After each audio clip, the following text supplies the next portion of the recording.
Assalamualaikum warahmatullahi wabarakatuh. Selamat pagi, selamat siang, selamat malam, kapanpun Anda mendengarkan channel ini. Ya, terima kasih kembali bersama saya, pengisi suara di channel ini ya.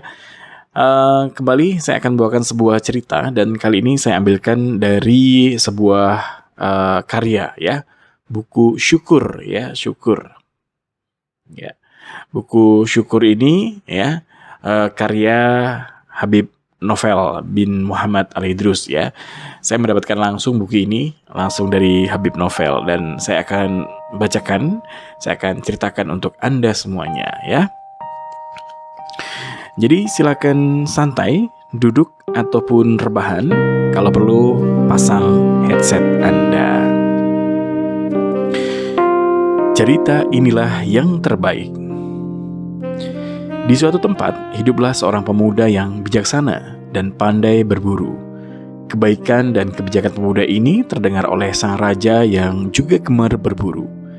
Singkat cerita, pemuda tersebut diangkat menjadi penasihat raja sekaligus teman untuk berburu.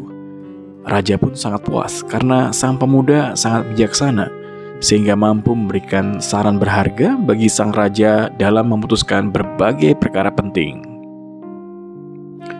Suatu hari, sebagaimana biasanya, sang raja melakukan sebuah perjalanan perburuan. Sayangnya dalam perburuannya kali itu, sang raja kurang beruntung.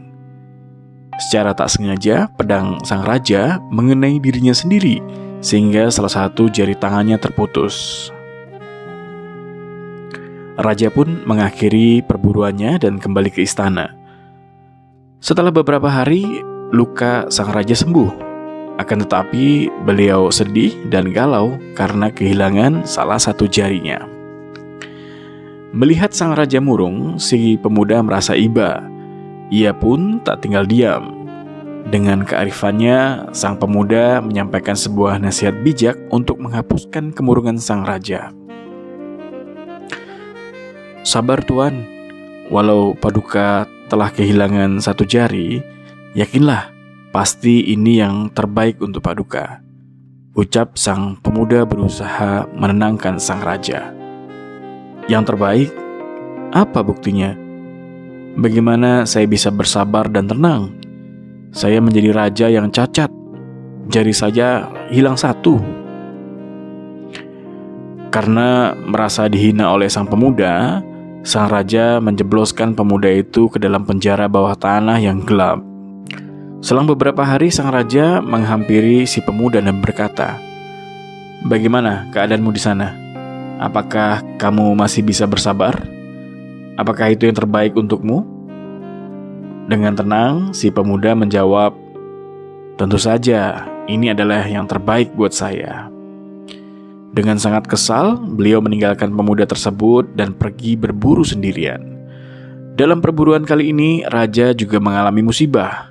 Ia masuk dalam perangkap suku pedalaman. Mereka kemudian mempersiapkan ritual kemusyrikan dan menjadikan sang raja sebagai tumbal yang akan dipersembahkan kepada gunung berapi. Raja pun merasa sangat ketakutan dan yakin bahwa inilah akhir hidupnya. Ketika semua sudah siap, pada detik-detik terakhir saat ia akan dilemparkan ke dalam kawah, tiba-tiba kepala suku melihat jari jemari sang raja yang tidak sempurna. Kepala suku tersebut membatalkan ritualnya dan berkata, "Orang ini tidak layak kita jadikan sebagai tumbal. Tubuhnya sudah tidak utuh. Salah satu jarinya hilang. Lepaskan saja ia." Dengan nafas terengah-engah dan terpincang-pincang, sang raja berlari kembali ke istana dan langsung menemui si pemuda yang telah dijebloskannya ke dalam penjara. "Ternyata kamu benar, segala yang kita dapatkan adalah yang terbaik, meski terkadang tidak sesuai dengan keinginan kita. Hilangnya satu jariku merupakan yang terbaik untukku. Karena tidak memiliki satu jari ini, maka aku selamat dari kematian. Maafkan aku yang telah salah menilaimu dan menyengsarakanmu," ujar sang raja sambil membebaskan si pemuda. "Tidak perlu meminta maaf. Seperti yang sudah saya sampaikan, dijebloskannya saya ke dalam penjara ini adalah yang terbaik buat saya. Seandainya Paduka tidak memasukkan saya ke penjara, tentu Saya yang akan menemani Paduka berburu, dan sayalah yang akan dijadikan tumbal. Berkat di penjara dan raja tidak mengajak saya, justru saya selamat," jawab anak muda itu tersenyum dengan arif.